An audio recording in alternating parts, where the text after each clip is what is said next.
Tuendelee sehemu ya tatu. Mwanaume aliona namba zilizoandikwa juu ya mayai ya dhahabu, akaamua kuvunja yai lililoonyesha 100%. Cha kushangaza, ndani yake alipata zawadi ya dola 50. Hapo ndipo mwanaume akagundua kuwa namba alizokuwa naona zilikuwa asilimia za uwezekano wa kushinda. Msichana wa jirani alidhani mwanaume huyo na bahati sana, hivyo akanunua mayai yote ya dhahabu na kumwomba mwanaume ayavunje. Mwanaume alipoyavunja, mara hii alipata zawadi ya dola 20. Kisha akaendelea kuvunja mayai kadhaa zaidi na kila yai ilikuwa na zawadi ndani yake. Mmiliki wa mchezo akaona hivyo na akaleta kikundi kingine cha mayai ya dhahabu ili mwanaume aendelee kuyavunja. Lakini hakujua kuwa tayari anaingia kwenye mtego wa mwanaume. Mwanaume kwa makusudi akavunja yai ambalo halikuwa na kitu ndani. Watu wote wakadhani bahati yake imeisha, hata mmiliki wa mchezo alifikiri hivyo. Hivyo mmiliki akaleta mayai mengine mapya, lakini mwanaume akaona yai moja lililoonyesha 200%. Bila kusita akalivunja, na safari hii akashinda zawadi kubwa ya dola 10,000. Mmiliki wa mchezo akabaki ameshangaa sana. Baada ya mwanaume na msichana kukusanya pesa walizoshinda, msichana akadhani mwanaume ana bahati sana, hivyo akampeleka kwenye soko la vitu vya kale, antique market. Mmiliki wa duka alipomwona mwanaume akiwa na mavazi ya kawaida, alimchukulia kama mtu maskini. Hata alimwambia akaangalie sehemu ya taka au vitu visivyotakiwa karibu na mlango. Walipofika huko, mwanaume akachagua jiwe lililokuwa na 100% ya jade ndani yake.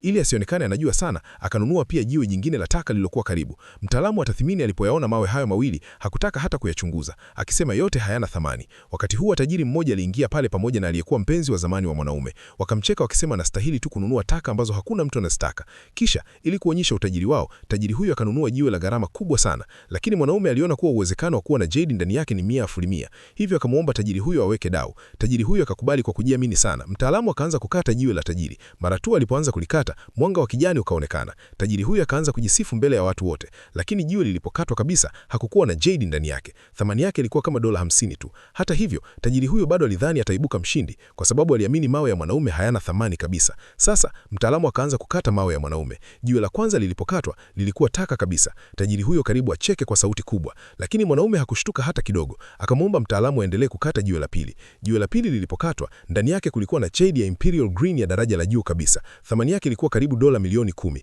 Watu wote waliokuwa pale wakabaki wameshangaa sana. Kama unataka niendelee na sehemu inayofuata ya story, andika next.